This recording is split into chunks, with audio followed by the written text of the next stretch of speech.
Sir నమస్కారం sir. నమస్తే. Sir Chandrababu గారు ఒక కీలక నిర్ణయం తీసుకున్నట్లు తెలుస్తుంది సార్. అంటే అన్ని ప్రభుత్వ కార్యాలయాల్లో ఆయన ఫోటోతో పాటు ఉప ముఖ్యమంత్రి అయిన పవన్ కళ్యాణ్ గారి ఫోటో కూడా ఉంచాలి అని చెప్పేసి ఆయన అధికారులకు సూచించినట్లు కొన్ని వార్తలు రావడం మనం చూస్తున్నాం. మరి అంటే ఆయనతో పాటు సముచిత స్థానం పవన్ కళ్యాణ్ గారికి కూడా ఉండాలి అని ఆయన అభిప్రాయపడుతున్నారని తెలుస్తుంది. మరి దీనిపైన మీ ఒపీనియన్ సార్? అంటే పవన్ కళ్యాణ్కి ఆ ప్రాధాన్యత ఇస్తున్నట్టుగా ఆయన ప్రపంచానికి ఒక ఇండికేషన్ ఇచ్చే ప్రయత్నం బలంగా చేస్తున్నాడు. కాబట్టి అందులో భాగంగానే ఈ ఆదేశం ఇస్తే ఇచ్చుండొచ్చు. రెండోది, చాలామంది ఆయనకు ఉప ముఖ్యమంత్రిగా తీసుకున్నారు కానీ హోంశాఖ ఎందుకు ఇవ్వలేదు అని మాట్లాడుతున్నారు. అంటే గతంలో కోనేరు రంగారావు గారికి ఉప ముఖ్యమంత్రి పదవి ఇచ్చినప్పుడు ఆయనకు హోం ఇచ్చారు. ఆ పరిస్థితి వేరు. కోనేరు రంగారావు కాంగ్రెస్ మనిషి, ఆయనకు ఉప ముఖ్యమంత్రి పదవి ఇచ్చారు వాంటెడ్గా. అంటే ఆయన దళిత్ కాబట్టి ఇచ్చి ఆయనకు హోం ఇవ్వటం అనేది వాళ్ళు ఒక ప్రివిలేజ్గా చెప్పుకునే ప్రయత్నం చేశారు. ఇప్పుడు చంద్రబాబు గారు కూడా అదే చేశాడు. హోంలో అంటే హోంశాఖను ఒక మహిళకి ఇవ్వటము, అది ఒక దళిత్కి ఇవ్వటము, ఓ దళిత మహిళకి ఇవ్వటం, అదొక అడ్వాంటేజ్. ఎవరు ఆ ఏరియాకి వచ్చి విమర్శించే పరిస్థితి ఉండదు. ఎందుకు హోం ఇవ్వలేదు అంటే ఆయన లోకేష్ని ఇబ్బంది పెట్టాలనో లేకపోతే పవన్ కళ్యాణ్ని ఇబ్బంది పెట్టాలనో ఇలాంటి ఆలోచనలు కాదు. ఆయన చాలా స్పష్టంగా హోం అనేది కొంచెం ముఖ్యమంత్రి గారి పరగణలో ఉండేటువంటి వ్యవహారం. అవునన్నా కాదన్నా హోమ్ మినిస్ట్రీ వ్యవహారాల్లో ముఖ్యమంత్రి గారి ప్రమేయం చాలా ఎక్కువ ఉంటుంది. అందుకని అక్కడ కొంచెం స్వతంత్రంగా వ్యవహరించడానికి ఇబ్బంది ఉండొచ్చు. కొంచెం ఉక్కపోత వ్యవహారానికి అవకాశం ఉంది అక్కడ. సో ఆ ఏరియాలో పవన్ కళ్యాణ్ని పెట్టడం వలన ఆ రకమైనటువంటి ఇబ్బందులు తను ఫేస్ చేసే అవకాశం ఉంది. అదేదో సఫికేషన్గా ఆయన ఫీల్ అవుతాడేమో అనే ఉద్దేశంతో తనకు అర్థం చేయించే, అందుకనే పోర్ట్ఫోలియోలు ముందు ప్రకటించలేదు, కొంచెం టైం తీసుకుని ప్రకటించారు. ఆ ప్రకటించే టైంలో ఈయనకు అర్థం చేయించారు. పాత కాంట్రాక్ట్స్లో ఉప ముఖ్యమంత్రి అంటే హోంమంత్రి అన్న లెవెల్లో లెక్కలేసేసుకున్నారు. కానీ ఆయన స్వేచ్ఛగా తన పరిధిలో తను ఏం చేయగలడో అది ఆలోచించుకుని తన స్పేస్ ఇబ్బంది కాకుండా పని చేసుకునే అవకాశం కల్పిస్తూ ఆ తరహా శాఖలే ఆయన కేటాయించారు. హోం ఇవ్వకపోవడంతో ఏదైనా గ్యాప్ ఉందా, ఈయనే వాంటెడ్గా తప్పుకున్నాడా, ఆయన ఇవ్వలేదా అని చర్చ జరిగింది. కానీ నిజానికి ఆ శాఖలో ప్రవేశించడానికి తనకే ఇష్టం లేదు. తను సెలెక్ట్ చేసుకున్న ప్రకారమే నడిచింది కథ. రెండోది, చంద్రబాబు గారి అభిప్రాయం కూడా అదే.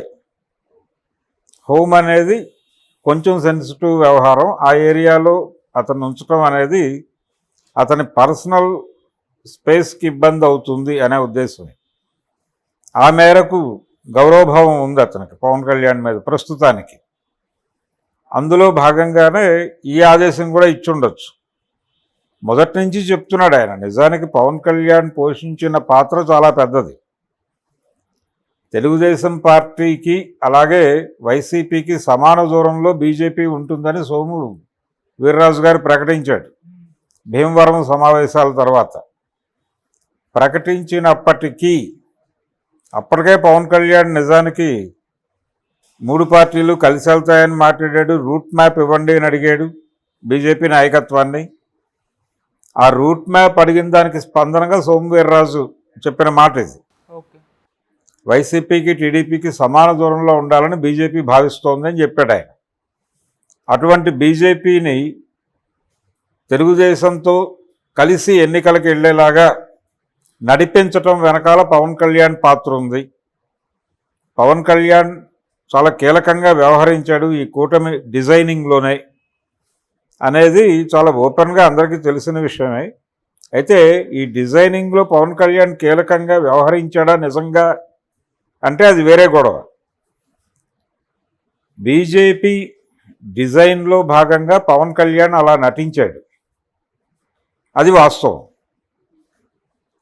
ఆయన తన మానాన తను ఓజీ షూటింగ్ చేసుకుంటూ ఉండగా చంద్రబాబు నాయుడు దగ్గరికి వెళ్ళి ఆ ములాఖాత్ పెట్టి మద్దతు ప్రకటించు ఇవన్నీ డిజైన్ చేసింది బీజేపీ. ఆ డిజైనింగ్లో భాగంగా వెళ్ళాడు ఆయన. చంద్రబాబుని తమ కంట్రోల్లో తీసుకోవాలని వాళ్ళు అనుకున్నారు కాబట్టి జరిగింది. వాళ్ళు అనుకోకపోతే చంద్రబాబు నాయుడు ఆ డిజైన్లోకి వచ్చుండేవాడు కాకపోవచ్చు. సో అది బీజేపీ తాలూకా వ్యవహారం. బీజేపీతో ఎలాగైనా స్నేహం చేయాలనుకున్నప్పుడు వాళ్ళకి తన మనస్సుని నివేదించడానికి చంద్రబాబుకున్న ఏకైక అవకాశం పవన్ కళ్యాణ్. పవన్ కళ్యాణ్ ద్వారానే ఆయన మెసేజ్లు పంపించాడు, వాళ్ళకి ప్రేమలేఖలు రాశాడు. దేనికి వాళ్ళు స్పందించాల. వాళ్ళకి అవసరం అనిపించినప్పుడు మాత్రం అదే పవన్ కళ్యాణ్ ద్వారా ఒక సంధి చేశారు, కూటమి కట్టారు, ఎన్నికలకు వెళ్ళారు, విజయం సాధించారు. ఈ క్రమంలో అంటే పవన్ కళ్యాణ్తో జాగ్రత్తగా ఉండాల్సిన అవసరం చంద్రబాబుకి ఉంది అనడానికి ఇంకొక నిదర్శనం మొన్న ప్రమాణ స్వీకారం రోజు మోడీ గారు పరిగెత్తుకుంటూ వెళ్ళి చిరంజీవిని పలకరించి, చిరంజీవిని పవన్ కళ్యాణ్ని లాక్కొచ్చి ప్రజల ముందు వాళ్ళిద్దరి చేతులు పట్టుకుని పైకెత్తి ఒక అభివాదం చేశారు. ఆ అభివాదం ఏదో ఉత్సాహంగా చేయలేదు ఆయన. దాని వెనకాల ఒక స్కీమ్ ఉంది. చాలా క్లియర్గా వచ్చే ఎన్నికల్లో అంటే జగన్మోహన్ రెడ్డికి చెక్ పెట్టి చంద్రబాబుని రైజ్ చేసినటువంటి మేము వచ్చే ఎన్నికల్లో మళ్ళీ బాబుకు చెక్ పెట్టి జగన్ అలాగే ఉంచి ఇతన్ని రైజ్ చేసి తద్వారా ఈ స్టేట్ని మా ఫోల్డ్లో పెట్టుకోగలము, దానికి చిరంజీవి కూడా సహకరిస్తాడు అనే ఇండికేషన్ని జనాల్లోకి పంపు చేయటం కోసం వాళ్ళిద్దరినీ లాక్కొచ్చి జనాల ముందు నిలబెట్టి రెండు చేతులు పైకెత్తి ఒక అభివాదం చేశాడు ఆయన. ఈ సన్నివేశం మొత్తం కూడా చంద్రబాబు గారు చూస్తూనే ఉన్నాడు, ఆయన సమక్షంలోనే జరిగింది. అందులో పెద్ద ప్రాధాన్యత ఉందిలే అని అనుకునే మనిషి కాదు చంద్రబాబు. ఏ సంఘటన అయినా అది ఎందుకు జరిగింది, దాని పూర్వాపరాలు ఏంటనేది చాలా క్షుణ్ణంగా స్టడీ చేస్తాడు, అవగాహన అవుతుంది అతనికి. ఆ జ్ఞానం ఉన్న వ్యక్తి కాబట్టి చాలా కాన్షియస్గా ఉన్నాడు పవన్ కళ్యాణ్ పట్ల. ఏదైనా జరగవచ్చు అని. ఆ జరిగేదేదో వచ్చే ఎన్నికల కంటే ముందే జరిగితే ప్రమాదం అవుతుంది. అందుకని పవన్ కళ్యాణ్కి ఇవ్వవలసిన గౌరవం ఇస్తూనే ఉన్నాడు.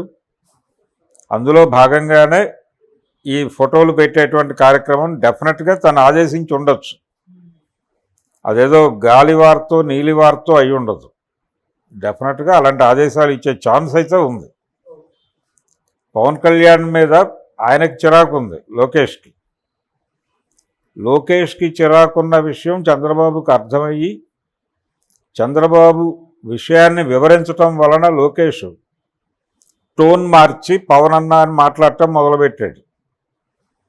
ఆ మేరకు చాలా కాన్షియస్గా ఉంటున్నాడు చంద్రబాబు పవన్ కళ్యాణ్ విషయంలో అనేది స్పష్టం. అందుకని ఆయనకి ఇవ్వాల్సిన ప్రాధాన్యత డెఫినెట్గా ఇస్తాడు చంద్రబాబు. ఎందుకంటే ఈ ఎన్నికల్లో గెలుపు అనేది చాలా కీలకంగా భావించి చాలా రకరకాల ఎత్తుగడలు వేశాడు చంద్రబాబు. ఆ ఎత్తుగడలు ఫలించి ఈ రోజున ఆయన ముఖ్యమంత్రి పదవిలో కూర్చున్నాడు. దాన్ని కాపాడుకోవటం మీద కూడా అంతే శ్రద్ధ ఉంటుంది ఆయనకి. ఆ శ్రద్ధలో భాగంగానే పవన్ కళ్యాణ్ జాగ్రత్తగా చూసుకుంటాడు కూడా. కామెంట్స్ చేసినప్పుడు కూడా అదే ధోరణిలో రియాక్ట్ అయ్యాడు ఆయన. అందుకని ఇప్పటికిప్పుడు ఆయన మీద ఏదో కక్ష సాధింపు చర్యలు అవి డెఫినెట్గా పెట్టుకోరు. ఇతర కార్యక్రమాల మీద దృష్టి పెడతారు వాళ్ళు. ఈయన ఎలాగూ ఇప్పుడు వాళ్ళతో ట్రావెల్ అవ్వలేడు కాబట్టి, అంటే పవర్లో ఉన్నటువంటి పాలిటిక్స్ మీద, పవర్ పాలిటిక్స్ అంటే అధికారంలో ఉన్న వాళ్ళకి వ్యతిరేకంగా సినిమా తీసిన చరిత్ర కూడా ఉంది కదా వర్మకి. అది కూడా చెప్పాడు ఆయన వేదిక మీదే. అంటే పవర్లో ఉన్న వాళ్ళకి అంటే మీరు భయపడతారా అన్న టోన్లో కూడా ఒక ప్రశ్న వెళ్ళింది. అదేమిటి, తెలుగుదేశం అధికారంలో ఉన్నప్పుడు కదా నేను లక్ష్మీ ఎన్టీఆర్ తీసింది అన్నాడు ఆయన.